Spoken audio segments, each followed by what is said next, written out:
वाढवणा कोळनूर रस्ता बनतोय निकृष्ट. गिट्टी टाकून वर डांबर रस्त्याची जुगाड दुरुस्ती उघड. खड्ड्यांवर फक्त मलमपट्टी, लाखोंचा निधी पाण्यात. बातमी वाढवणा येथून.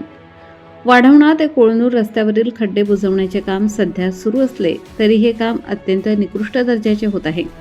रस्त्याच्या दुरुस्तीमध्ये आवश्यक तांत्रिक नियम व शासनाच्या अटी शर्तींचे पालन होत नसल्याने नागरिकांमध्ये तीव्र नाराजीचे वातावरण निर्माण झाले आहे. स्थानिकांच्या म्हणण्यानुसार रस्त्यावरील खड्डे भरण्यापूर्वी योग्य प्रकारे साफसफाई केली जात नाही. धूळ माती तशीच असताना थेट खडी टाकली जात असून सुरुवातीला आवश्यक असलेला डांबराचा कोट, टॅग कोट देखील मारला जात नाही. तसेच योग्य दाबाई न करता कमी प्रमाणात डांबर वापरून काम उरकले जात असल्याने रस्त्याच्या गुणवत्तेबाबत मोठा प्रश्न निर्माण झाला आहे. विशेष म्हणजे मोठमोठ्या खड्ड्यांमध्ये प्रथम डांबर टाकून त्यावर खडी टाकण्याची प्रक्रिया अपेक्षित असताना प्रत्यक्षात सरळ गिट्टी टाकून वरून डांबर फेकण्यात येत असल्याचे चित्र दिसून येत आहे. त्यामुळे काही दिवसातच हा रस्ता पुन्हा उखडण्याची शक्यता व्यक्त केली जात आहे. अवजड वाहतूक सुरू झाल्यानंतर रस्त्याची अवस्था आणखी बिकट होईल अशी भीती नागरिकांनी व्यक्त केली आहे.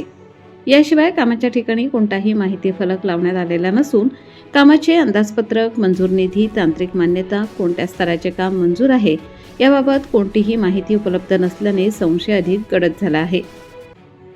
संबंधित विभागाचे अभियंते देखील कामाच्या ठिकाणी उपस्थित राहत नसल्याने काम पूर्णपणे रामभरोसे सुरू असल्याचे नागरिकांचे म्हणणे आहे.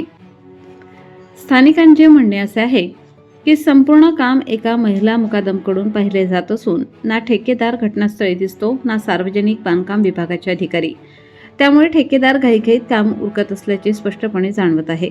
दरम्यान निकृष्ट कामाचे GPS, फोटो व व्हिडिओ अन्याय, अत्याचार, भ्रष्टाचार विरोधी समितीचे संस्थापक अध्यक्ष सौदागर मोहम्मद रफी यांच्याकडे उपलब्ध असल्याचे सांगण्यात आले आहे.